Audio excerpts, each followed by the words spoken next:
Bonjour. Le Midi de Mix présente Covid 1984. C'est une simple question de temps. Un avenir à prendre. De vivaces et splendides hallucinations.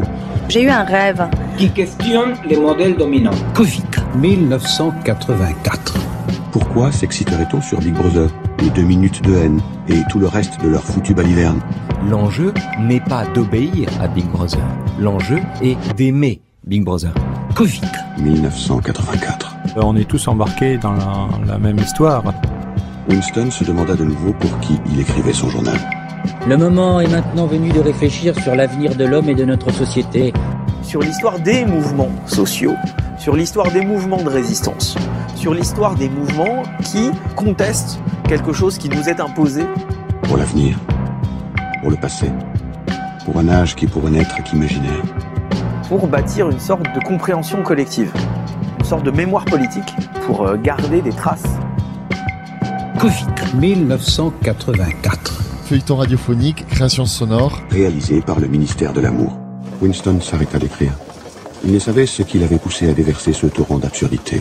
Mais le curieux était que, tandis qu'il écrivait, un souvenir totalement différent s'était précisé dans son esprit, au point qu'il se sentait presque capable de l'écrire.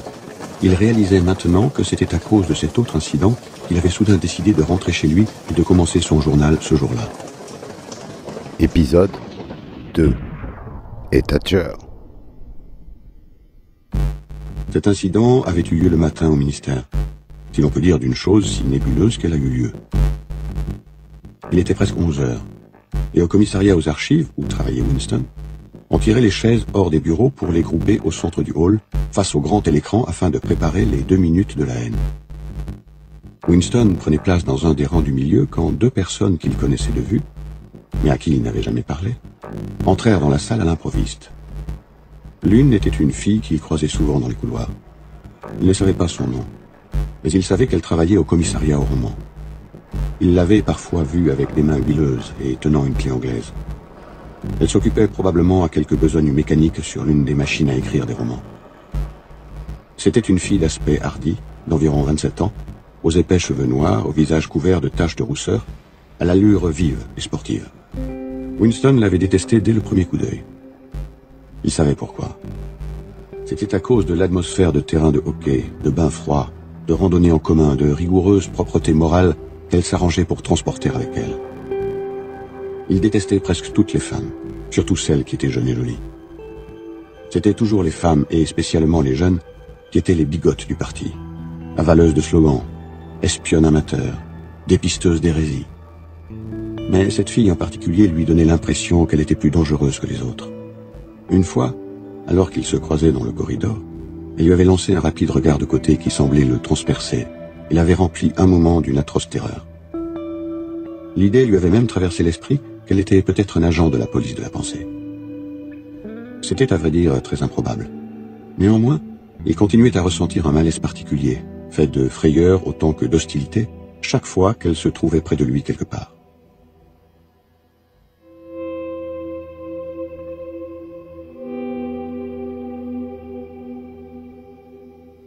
L'autre personne était un homme nommé O'Brien, membre du parti intérieur. Il occupait un poste si important et si élevé que Winston n'avait qu'une idée obscure de ce qu'il pouvait être. Un silence momentané s'établit dans le groupe des personnes qui entouraient les chaises quand elles virent approcher sa combinaison noire, celle d'un membre du parti intérieur. O'Brien était un homme grand et corpulent, au cou épais, au visage rude, brutal et caustique. En dépit de cette formidable apparence, il avait un certain charme dans les manières. Il avait une façon d'assurer ses lunettes sur son nez qui était curieusement désarmante, et d'une manière indéfinissable, curieusement civilisée. C'était un geste qui, si quelqu'un pouvait encore penser en termes semblables, aurait rappelé celui d'un homme du 18e, offrant sa tabatière.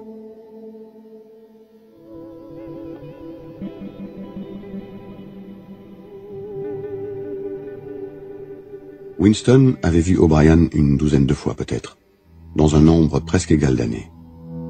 Il se sentait vivement attiré par lui. Ce n'était pas seulement parce qu'il était intrigué par le contraste entre l'urbanité des manières d'O'Brien et son physique de champion de lutte. C'était beaucoup plus à cause de la croyance secrète, ce n'était peut-être même pas une croyance, mais seulement un espoir, que l'orthodoxie de la politique d'O'Brien n'était pas parfaite. Quelque chose dans son visage le suggérait irrésistiblement. Mais peut-être n'était-ce même pas la non-orthodoxie qui était inscrite sur son visage, mais simplement l'intelligence. De toute façon, il paraissait être quelqu'un à qui l'on pourrait parler si l'on pouvait duper le télécran et le voir seul. Winston n'avait jamais fait le moindre effort pour vérifier cette supposition. En vérité, il n'y avait aucun moyen de la vérifier.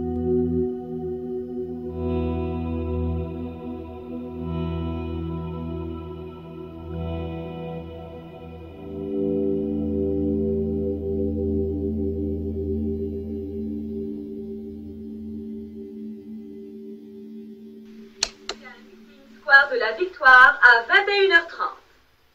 Fin de ce bulletin. Comment ça se fait? Stop! Radio. Qu'est-ce qui se passe là? Bonjour. Pourriez-vous me dire où je suis? Ici. Radio provisoire. Radio provisoire, la radio qui garde son calme et conserve son sang-froid. Voilà. Bonsoir. Ici, mon émission de radio. Lancée d'alerte.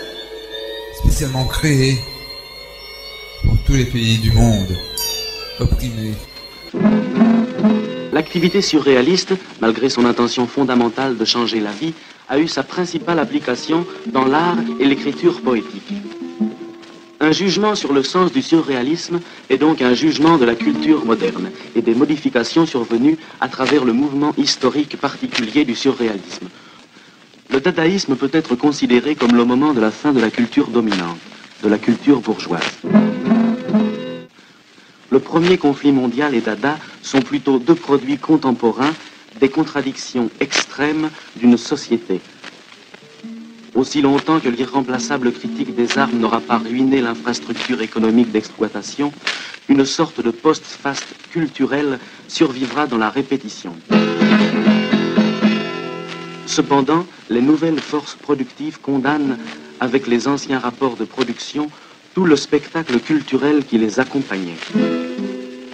Il faut maintenant chercher à réaliser des constructions supérieures de notre milieu et des événements de notre vie, au niveau du développement matériel de l'époque, au niveau de son progrès dans la domination de la nature. Dès l'origine, il y a dans le surréalisme, qui par là est comparable au romantisme, un antagonisme entre les tentatives d'affirmation d'un nouvel usage de la vie et une fuite réactionnaire hors du réel. Le côté progressif du surréalisme à son début est dans sa revendication d'une liberté totale et dans quelques essais d'intervention dans la vie quotidienne. Le côté rétrograde du surréalisme s'est manifesté d'emblée par la surestimation de l'inconscient et sa monotone exploitation artistique. La participation à cette propagande bourgeoise qui présente l'amour comme la seule aventure possible dans les conditions modernes d'existence. Les rêves surréalistes correspondent à l'impuissance bourgeoise, aux nostalgies artistiques et au refus d'envisager l'emploi libérateur des moyens techniques supérieurs de notre temps. À partir d'une mainmise sur de tels moyens, l'expérimentation collective, concrète, d'environnement et de comportements nouveaux correspond au début d'une révolution culturelle en dehors de laquelle il n'est pas de culture révolutionnaire authentique. C'est dans cette ligne qu'avancent mes camarades de l'internationale situationniste. Cette intervention vous était offerte par Radio provisoire. Mais n'oubliez pas que le problème le plus urgent reste de combattre la dictature en France. En cas de brouillage, cherchez une noyeur sur votre cadre. C'est à cause de notre brouillage radio. Articule bien, Carlos. Je t'écoute. Le localisateur vient de se mettre en marche. Je te tiendrai au courant. À tout à l'heure. Nous organisons chaque année. Alcor a l'air blessé. J'atterris. Covid. 1984.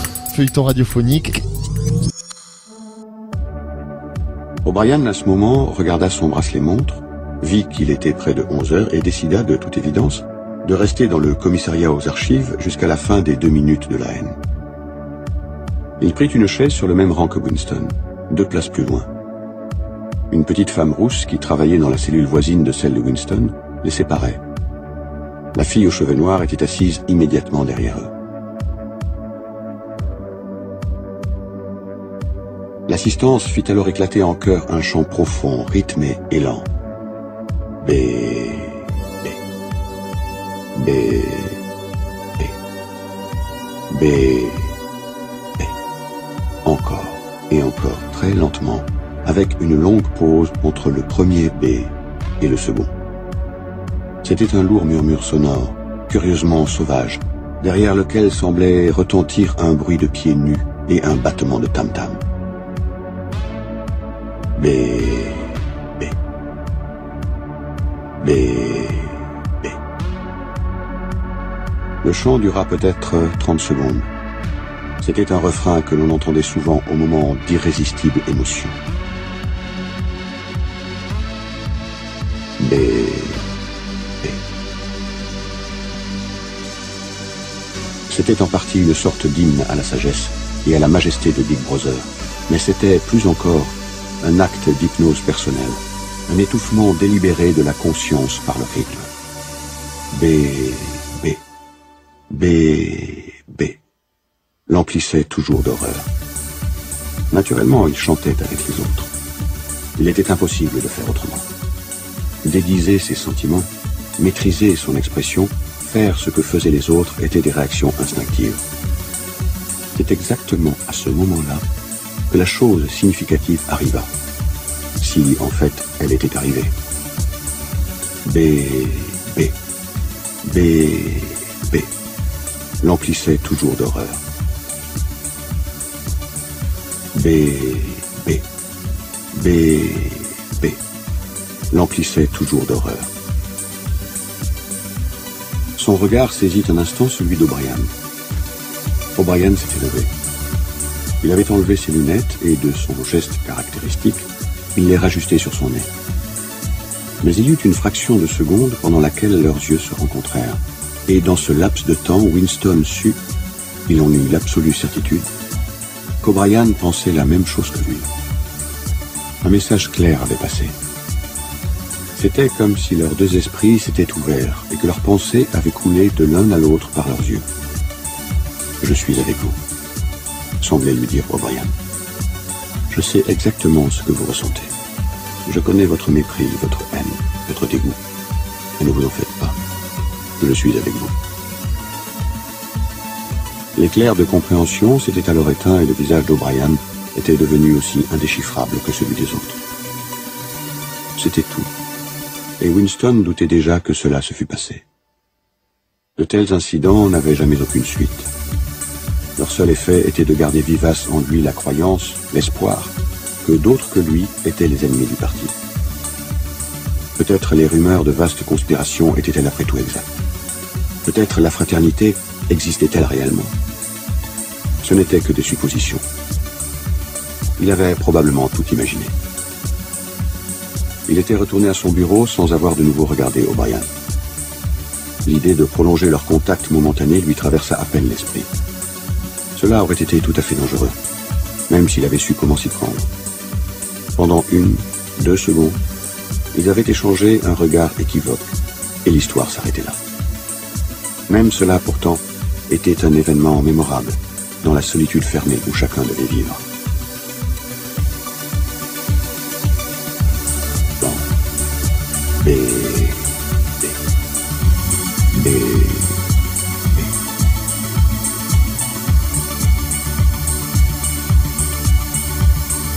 Fond rythmé et lent. B, B, B, B, B,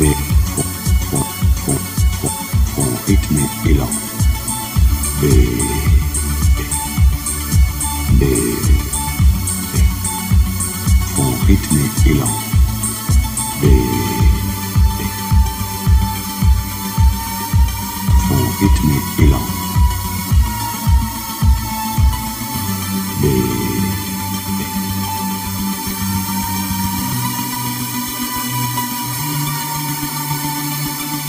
B, B, B, B, B. minutes de la haine. Le programme, les 2 minutes de haine. S'opposer à tout, c'est une stratégie perdante, parce que tout arrive. Bien. Voyons qui est droit, frères et sœurs. La liberté est un moyen de gouvernement. C'est ça la grande idée de Guizot. La liberté est un moyen de gouvernement et la liberté n'est pas simplement l'accomplissement d'un droit personnel. Et c'était tout à fait en phase avec la réflexion de Foucault de l'époque. En 1980, et j'avais justement exposé les premiers acquis de ces lectures sur ce que Guizot appelait les moyens de gouvernement intérieur. Les moyens de gouvernement ne sont pas dans ce qui permet de contraindre la société. Les vrais moyens de gouvernement sont dans ce qui permet d'être, en quelque sorte, à l'intérieur de l'activité de la société. C'est-à-dire ce qui tient par les passions, ce qui tient par les intérêts, ce qui tient par justement l'organisation de cette liberté, et non pas simplement par les gendarmes, les douaniers ou les gardiens de prison. Lorsqu'on entend le terme de néolibéralisme, comme on le trouve sous sa plume, en y projetant ce qu'on désigne par là aujourd'hui, même si le bonheur de certaines formules peut manifester une évidente capacité de résonance avec notre présent. Je pense notamment à toutes les formulations sur l'individu entrepreneur de lui-même. Au début de 1979, ni Thatcher ni Reagan n'avaient surgi sur la scène politique. Foucault n'avait devant les yeux que les réformes entreprises par Giscard en France, et non le conservatisme moral des deux figures qui domineront idéologiquement les années 1980. Constat. Le terme libéralisme avait une connotation de gauche aux États-Unis et partiellement en Grande-Bretagne, alors que le libéralisme, bien sûr, appartenait ordinairement au vocabulaire de la droite partout ailleurs dans le monde. Mais l'ambiguïté structurante du néolibéralisme, ou du libéralisme, pourrait-on dire aujourd'hui, pour résumer les choses, tient plus profondément au fait qu'il participe d'une culture de l'émancipation, en affirmant la centralité de la figure d'individu autonome, cet individu entrepreneur de lui-même, en même temps qu'il autorise le développement de situations sociales qui conduisent souvent in fine à des formes d'asservissement de celui-ci. C'était 2 minutes de la haine.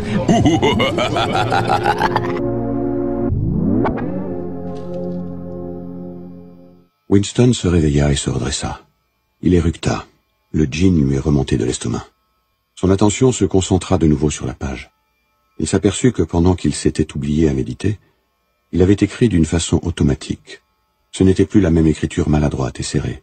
Sa plume avait glissé voluptueusement sur le papier lisse et avait tracé plusieurs fois, en grandes majuscules nettes, les mots « Abba, Big Brother »,« Abba, Big Brother »,« Abba, Big Brother »,« Abba, Big Brother »,« Abba, Big Brother ». La moitié d'une page en était couverte. Il ne put lutter contre un accès de panique. C'était absurde, car le fait d'écrire ces mots n'était pas plus dangereux que l'acte initial d'ouvrir un journal. Mais il fut tenté un moment de déchirer les pages gâchées et d'abandonner entièrement son entreprise. Il n'en fit cependant rien, car il savait que c'était inutile. Qu'il écrivît ou n'écrivît pas « Abba, Big Brother » n'avait pas d'importance. Qu'il continuât ou arrêtât le journal n'avait pas d'importance. De toute façon, la police de la pensée ne le raterait pas. Il avait perpétré, et aurait perpétré, même s'il n'avait jamais posé la plume sur le papier, le crime fondamental qui contenait tous les autres. Crime par la pensée, disait-on. Le crime par la pensée n'était pas de ceux que l'on peut éternellement dissimuler. On pouvait ruser avec succès pendant un certain temps, même pendant des années. Mais tôt ou tard, c'était forcé. Il vous avait. Winston, un instant, fut en proie à une sorte d'hystérie. Il se mit à écrire en un gribouillage rapide et désordonné. Ils me fusilleront, ça m'est égal, ils me troueront la nuque, cela m'est égal, Abba, Big Brother. Ils visent toujours la nuque, cela m'est égal, Abba, Big Brother. Il se renversa sur sa chaise, légèrement honteux de lui-même, et déposa son porte-plume. Puis il sursauta violemment. On frappait à la porte. Déjà. Il resta assis immobile comme une souris, dans l'espoir futile que le visiteur, quel qu'il fût, s'en irait après un seul appel. Mais non. Le bruit se répéta. Le pire serait de faire attendre. Son cœur battait à se rompre, mais son visage, grâce à une longue habitude, était probablement sans expression. Il se leva et se dirigea lourdement vers la porte. Winston posait la main sur la poignée de la porte quand il s'aperçut qu'il avait laissé le journal ouvert sur la table. Abba, Big Brother y était écrit de haut en bas en lettres assez grandes pour être lisibles de la porte. c'était d'une stupidité inconcevable. Mais il comprit que, même dans sa panique, il n'avait pas voulu, en fermant le livre alors que l'encre était humide, tacher le papier crémeux. Il retint sa respiration et ouvrit la porte. Instantanément, une chaude vague de soulagement le parcourut. Une femme incolore, aux cheveux en mèche, au visage ridé, et qui semblait accablée, se tenait devant la porte. « Oh, camarade, dit-elle d'une voix lugubre et géniarde, je pensais bien vous avoir entendu rentrer. Pourriez-vous jeter un coup d'œil sur notre évier? Il est bouché et... » C'était Madame Parsons, la femme d'un voisin de palier. Madame était un mot quelque peu désapprouvé par le parti. Normalement, on devait appeler tout le monde camarade. Mais avec certaines femmes, on employait Madame instinctivement. Winston la suivit le long du palier. Ses besognes d'amateur, pour des réparations presque journalières, l'irritaient chaque fois. « Naturellement, dit-elle, si Tom était là, il aurait réparé cela tout de suite. Il aime ce genre de travaux. Il est tellement adroit de ses mains, Tom. » Parsons était un collègue de Winston au ministère de la Vérité. C'était un homme grassouillé mais actif, d'une stupidité paralysante, un monceau d'enthousiasme imbécile. Un de ces esclaves dévots qui ne mettent rien en question et sur qui, plus que sur la police de la pensée, reposait la stabilité du parti. Au ministère, il occupait un poste subalterne où l'intelligence n'était pas nécessaire. Mais il était par ailleurs une figure directrice du comité des sports et de tous les autres comités organisateurs de randonnées en commun, de manifestations spontanées, de campagnes pour l'économie et, généralement, d'activités volontaires.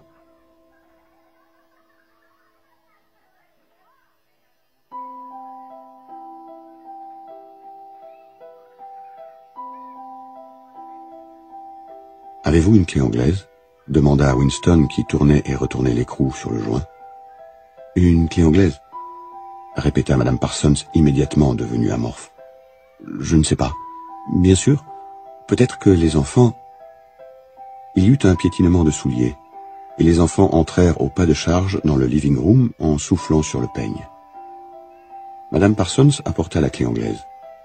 Winston fit couler l'eau et enleva avec dégoût le tortillon de cheveux qui avait bouché le tuyau. Il se nettoya les doigts comme il put sous l'eau froide du robinet et retourna dans l'autre pièce. « Haut les mains !» hurla une voix sauvage. Un garçon de 9 ans, beau, l'air pas commode, s'était brusquement relevé de derrière la table et le menaçait de son jouet, un pistolet automatique. Sa sœur, de 2 ans plus jeune environ, faisait le même geste avec un bout de bois. Ils étaient tous deux revêtus du short bleu, de la chemise grise et du foulard rouge qui composait l'uniforme des espions. Winston leva les mains au-dessus de sa tête. Mais l'attitude du garçon était à ce point malveillante qu'il en éprouvait un malaise, et le sentiment que ce n'était pas tout à fait un jeu. « Vous êtes un traître !» hurla le garçon. « Vous trahissez par la pensée. Vous êtes un espion eurasien. Je vais vous fusiller, vous vaporiser, vous envoyer dans les mines de sel. » Les 2 enfants se mirent soudain à sauter autour de lui et à crier « Traître! Criminel de la pensée !» La petite fille imitait tous les mouvements de son frère. C'était légèrement effrayant. Cela ressemblait à des gambades de petits tigres qui bientôt grandiraient et deviendraient des mangeurs d'hommes. Il y avait comme une férocité calculée dans l'œil du garçon. Un désir tout à fait évident de frapper Winston des mains et des pieds, et la conscience d'être presque assez grand pour le faire. C'était une chance pour Winston que le pistolet ne fût pas un vrai pistolet. Les yeux de Madame Parsons voltigèrent nerveusement de Winston aux enfants et inversement. « Ils sont si bruyants, » dit-elle. Winston salua Madame Parsons et sortit, mais il n'avait pas fait 6 pas sur le palier que quelque chose le frappait à la nuque. Le coup fut atrocement douloureux. C'était comme si on l'avait transpercé avec un fil de fer chauffé au rouge. Il se retourna juste à temps pour voir Madame Parsons tirer son fils pour le faire rentrer, tandis que le garçon mettait une fronde dans sa poche. « Goldstein !» hurla le garçon, tandis que la porte se refermait sur lui. Mais ce qui frappa le plus Winston, ce fut l'expression de frayeur impuissante du visage grisâtre de la femme. Il était presque normal que des gens de plus de 30 ans aient peur de leurs propres enfants. Et ils avaient raison. Il se passait en effet rarement une semaine sans qu'un paragraphe du Times ne relatât comment un petit mouchard quelconque, enfant héros, disait-on, avait, en écoutant aux portes, entendu une remarque compromettante et dénoncé ses parents à la police de la pensée.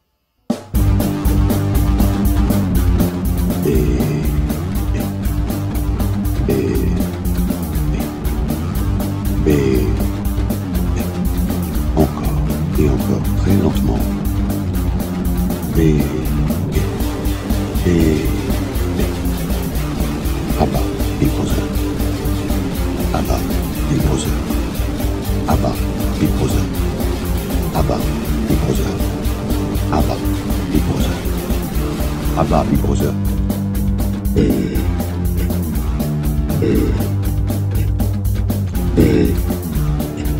Encore, et encore, très lentement.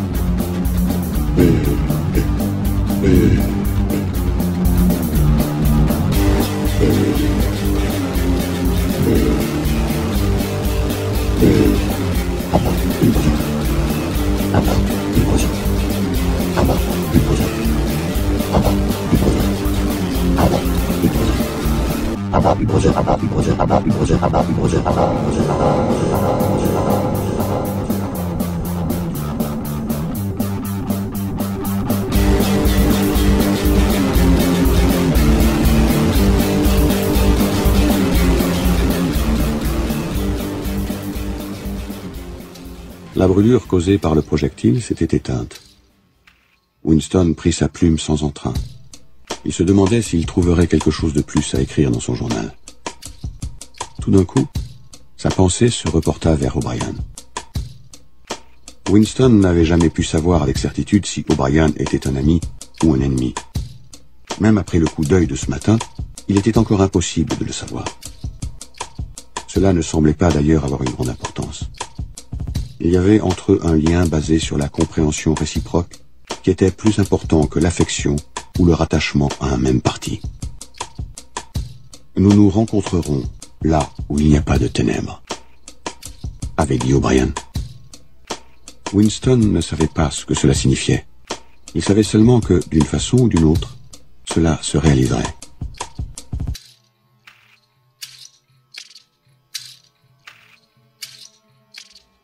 La voix du télécran se tut. Une sonnerie de clairon, claire et belle, flotta dans l'air stagnant. La voix grinçante reprit. « Attention, attention, je vous prie. Un télégramme vient d'arriver du front de Malabar. Nos forces ont remporté une brillante victoire dans le sud de l'Inde. Je suis autorisé à vous dire que cet engagement pourrait bien rapprocher le moment où la guerre prendra fin. Voici le télégramme. » It's electronic. It's electronic. It's information. It's electronic. It's electronic. It's information. It's electronic. It's electronic. It's information. It's electronic. It's electronic. It's information. It's electronic. It's electronic. It's information. The whole world becomes information. The whole world becomes information. Passons maintenant au piratage. Le téléphone fait son entrée sur la scène de l'histoire en 1876 sans répondre en rien à un désir clair des masses. Il était pourtant porteur d'un changement radical. Pour la première fois, les gens pouvaient se parler à distance. Le fait que cette évolution nous paraisse évidente aujourd'hui fait oublier qu'il exista une brève période durant laquelle la fonction du téléphone n'était pas définie. Il exista, par exemple, au début du XXe siècle, un récepteur qui était installé chez les gens et qui les alertait à certains moments où ils pouvaient entendre la lecture d'un bulletin d'information.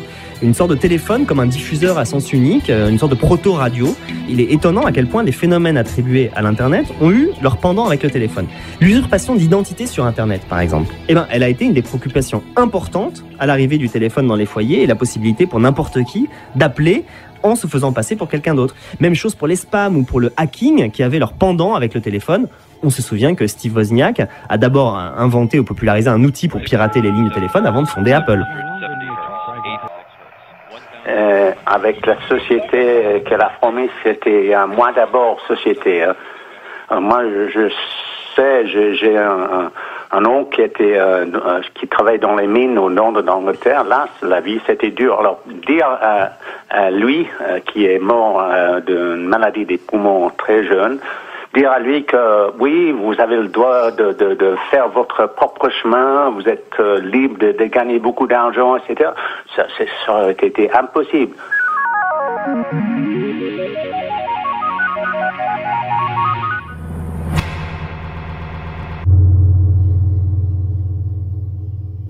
Welcome to the game of sound. Press enter to open a new sample. Click here to start game. One player. Start game. Interaction mode.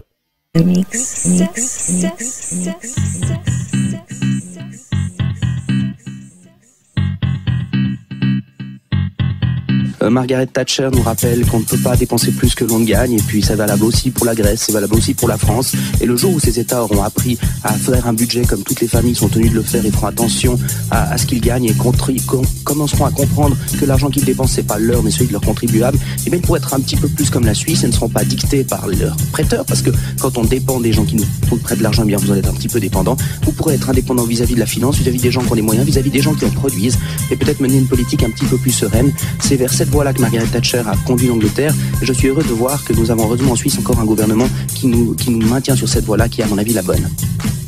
Je pense que là, une Margaret Thatcher nous ferait énormément de bien quand on parle des traités avec les États-Unis ou la France, pour leur dire finalement nous ne voulons pas renoncer à notre secret bancaire, nous ne voulons pas renoncer à nos valeurs et à notre esprit libéral. Pour leur dire finalement nous ne voulons pas renoncer à notre secret bancaire, nous ne voulons pas renoncer à nos valeurs et à notre esprit libéral.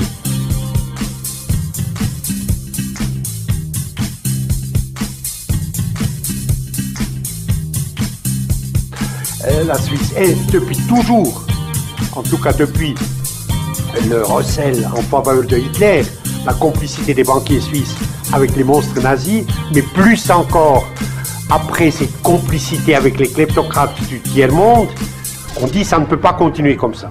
Cet argent du sang qui afflue par centaines de millions tous les ans dans les caves d'Alibaba de Zurich et du Paradeplatz de la Bahnhofstrasse, c'est l'argent des peuples.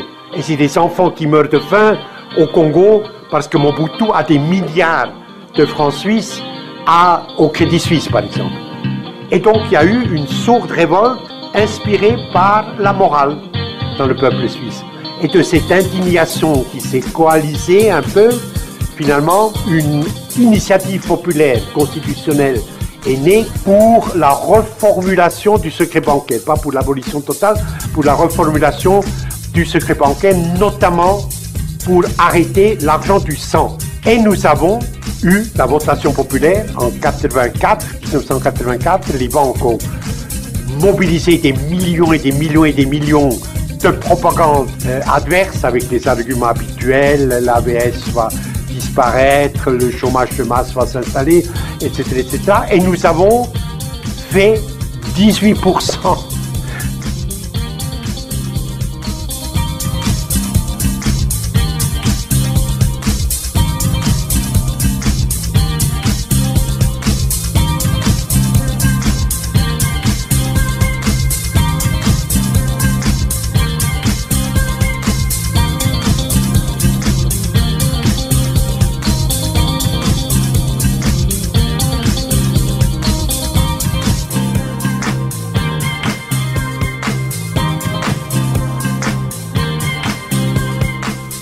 Le peuple, c'est ceux sur lesquels le pouvoir s'exerce et qui n'ont pas la possibilité d'exercer du pouvoir.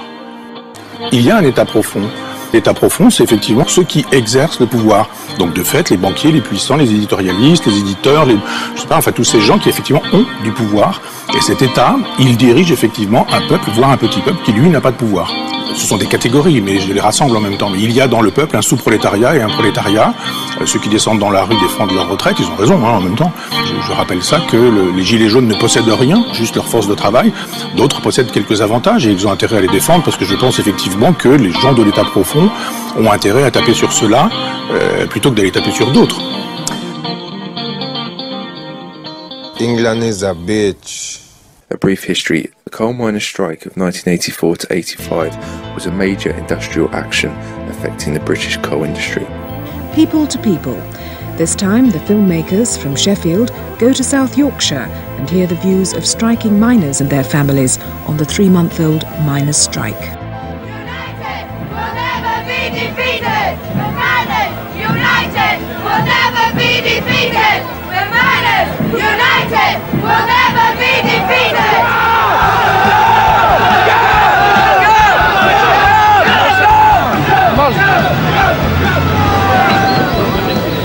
Anyway, we're people, we're not cattle, we don't want to be moved all over where he says we've got to go. It, yeah. We live here. Why should he tell us? We've got to move there. All my family lives here, so they're going to move me somewhere and her somewhere, and we're all split up. No, we're not having that. We're people. McGregor has told us what is going to happen to us, but a lot of people close the race to it because his words were 1. Redundancies, 2. Transfers, 3. Relocation. Now I know damn well what a transfer is. I know what a redundancy is. I wish he'd tell me what a relocation was. We don't need violence, and we don't want violence. We've had violence on many occasions forced upon us. We're not saying we're angels, are we? No. We've had violence forced upon us, all right. When we've had violence thrown us, we've reacted with violence. Maybe it's wrong on both sides. We don't want violence, do we?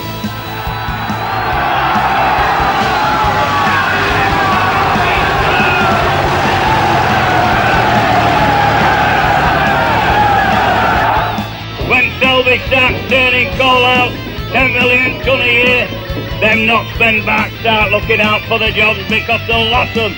And if they don't pull the sense together, it'll be no good coming over to Yorkshire. Because our men will be saying, we remember you in 84. So I appeal to you all lads, stand resolved, stand together, and we'll win. This year, as before in our history, we've seen men and women with brave hearts defying violence, scorning intimidation, and defending their rights to uphold our laws.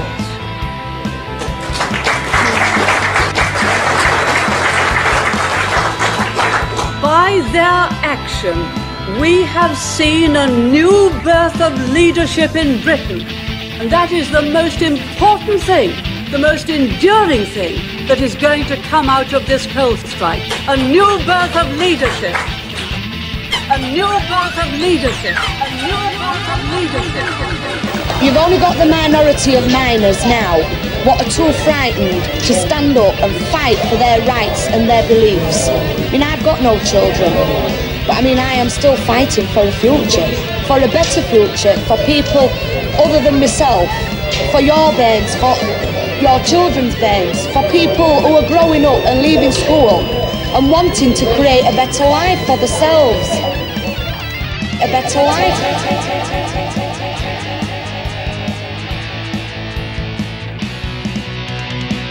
England is a bitch.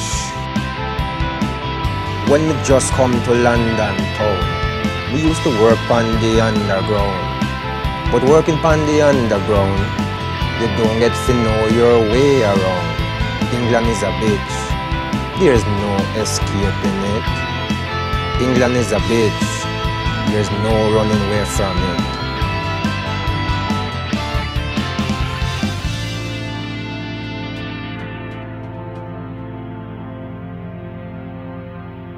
You say there can be no consensus, we can't negotiate with them. Is that true of the Mine Workers Union? Well, I think the unions are obviously one body where a fanatical, tiny fanatical minority can and seem to be able to take over a whole union and then say that they represent the whole union. Action. Me get a little job in a big hotel, and after a while me was doing quite well. Them start me off as a dishwasher, but when me take a stop, me no turn clock watcher. England is a bitch. There's no escaping it. England is a bitch. Nobody try to hide from it. Some of the tactics they use are to hold meetings at very short notice in places not advertised, and they somehow take over. You get the same thing sometimes in students' unions, where those who are keenest on work can't go to meetings and stay on and on and on and on and on, and then find that the vote isn't taken until there are only a few left, and those are the fanatics. This, I'm afraid, has become almost a standard tactic, both in Britain and in some other countries as well. When them give you the little wage packet, first them rob it with them big tax racket. You have to struggle to make ends meet. And when you go to your bed, you just can't sleep. England is a bitch. There's no escaping it. England is a bitch for true. I no lie me I tell a true. Me used to work dig ditch when it cool no bitch. Me did strong like a mule, but boy me did fool. Then after a while me just stop the overtime. Then after a while me just put on the tool. England is a bitch. There's no escaping it. England is a bitch. You have to know how to survive in it. And we must watch out for it, because they're not true representatives of the majority, and sometimes they deny the majority the right to speak because they know they won't support the tiny minority. Now you talk about the ruthless, manipulating few. Now, will you not negotiate with them ever? I will never negotiate with people who use coercion and violence to achieve their objective. They are the enemies of democracy. They are not interested in the future of democracy. They are trying to kill democracy for their own purposes. England is a bitch. There's no escaping it. England is a bitch for true. It's where we are going to do about it. Bitch. The game of sound. Game over. Ready to new game. Of sound. Covid 1984.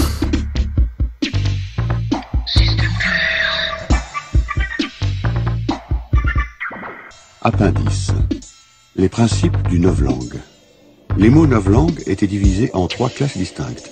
Plus, on disait en novlangue double pensée. Double plus. La vie de tous les jours. Appendice. Vocabulaire A. Le vocabulaire A comprenait les mots nécessaires à la vie de tous les jours. Par exemple, pour manger, boire, travailler, s'habiller, monter et descendre les escaliers, aller à bicyclette, jardiner, cuisiner, et ainsi de suite. Il était composé presque entièrement de mots que nous possédons déjà. De mots comme cou, course, chien, arbre, sucre, maison, champ. Mais en comparaison avec le vocabulaire actuel, il y en avait un très petit nombre et leur sens était délimité avec beaucoup plus de rigidité. On les avait débarrassés de toute ambiguïté et de toute nuance. Autant que faire se pouvait, un mot novlangue de cette classe était simplement un son staccato, exprimant un seul concept clairement compris. Il était entendu que lorsque le novlangue serait une fois pour toutes adopté et que l'ancilangue serait oublié, une idée hérétique, c'est-à-dire une idée s'écartant des principes de Langue-Sauce, serait littéralement impensable. Du moins dans la mesure où la pensée dépend des mots.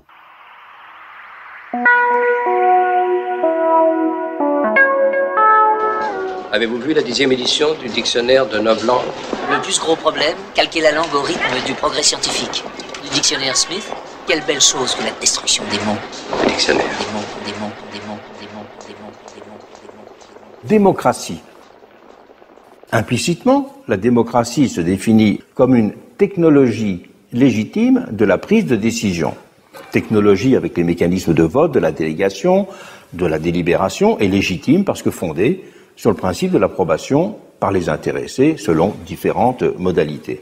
Mais pouvait-on se contenter de cette définition du fonctionnement démocratique? C'était toute la question que posait l'autogestion si on finissait par la comprendre comme une sorte de parlementarisme social généralisé. Le dictionnaire.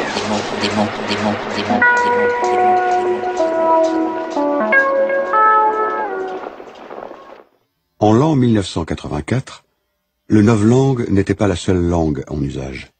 On comptait que le novlangue aurait finalement supplanté l'ancilangue, nous dirions la langue ordinaire, vers l'année 2020. Les actualités. Pas du langage sexiste au... Depuis des années. Nous devons donc... Les actualités, magnifique. On connaît l'expression fameuse de Marc Sangnier. On ne peut avoir la République dans la société tant que l'on a la monarchie dans l'entreprise. Elle résumait bien cette formule, la conception de l'autogestion, comme extension de la démocratie dans un nouveau domaine, celui de l'économie et de l'entreprise. Et d'une façon générale, on peut dire que le mouvement ouvrier avait compris son combat comme une entreprise de généralisation des principes démocratiques à l'ensemble des sphères de l'activité sociale. Un nouveau virus vient d'être détecté en Chine qui peut se transmettre entre humains. L'Organisation mondiale de la santé, OMS, va se réunir ce mercredi 22 janvier 2020 à Genève pour peut-être décréter une urgence de santé publique de portée internationale. Le foyer de l'épidémie est situé dans la ville de Wuhan. Il proviendrait d'un marché qui fait de la vente en gros de poissons et de fruits de mer et qui a été fermé le 1er janvier 2020. Le premier cas suspect a été signalé le 31 décembre 2019, mais les premiers symptômes datent du 8 décembre 2019. Ce qui était en cause, ce n'était pas simplement l'extension de la démocratie, mais la forme démocratique elle-même. Ce sujet tabou me semblait devoir être traité de façon centrale à propos de l'autogestion.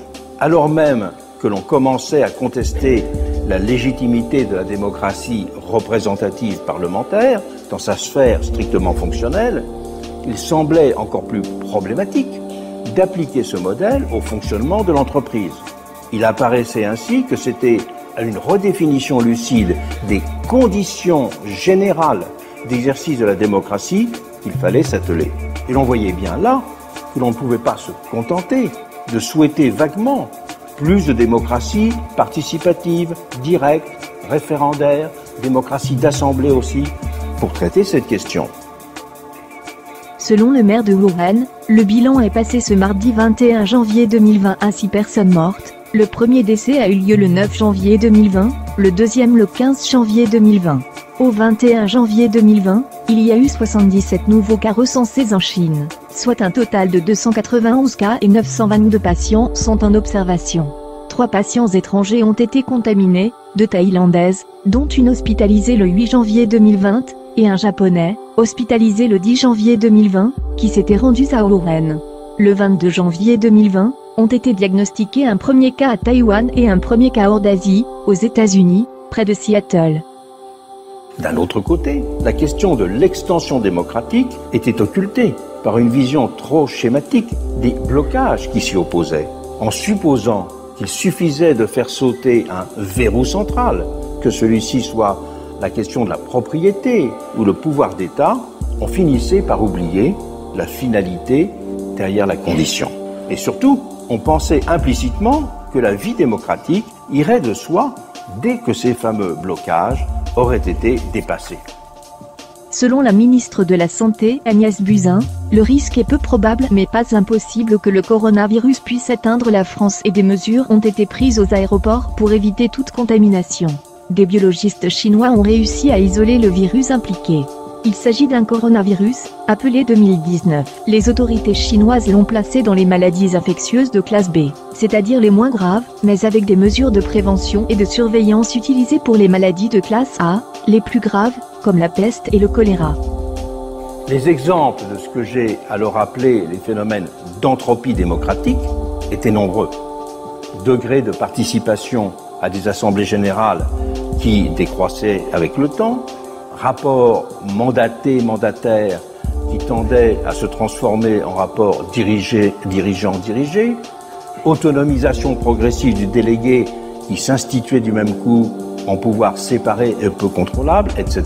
Cette usure de la représentation et cette dégradation de la participation étaient-elles des lois de toute démocratie ou des accidents nombreux, mais dus à des circonstances particulières? Selon le nouveau bilan rendu public ce 22 janvier 2020 par le vice-ministre chinois de la Commission nationale de la santé, le bilan s'est aggravé à 9 personnes décédées et 440 patients atteints par le coronavirus. Ce virus qui se transmet par les voies respiratoires pourrait muter et se propager plus facilement.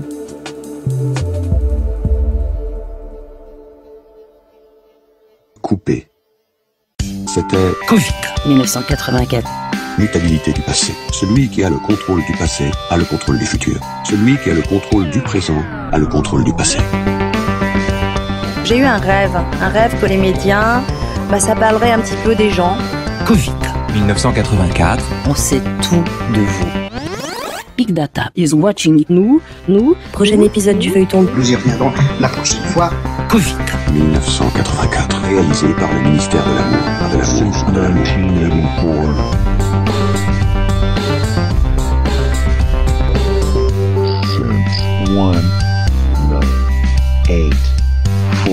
Au revoir. voir, frère. Since 1984.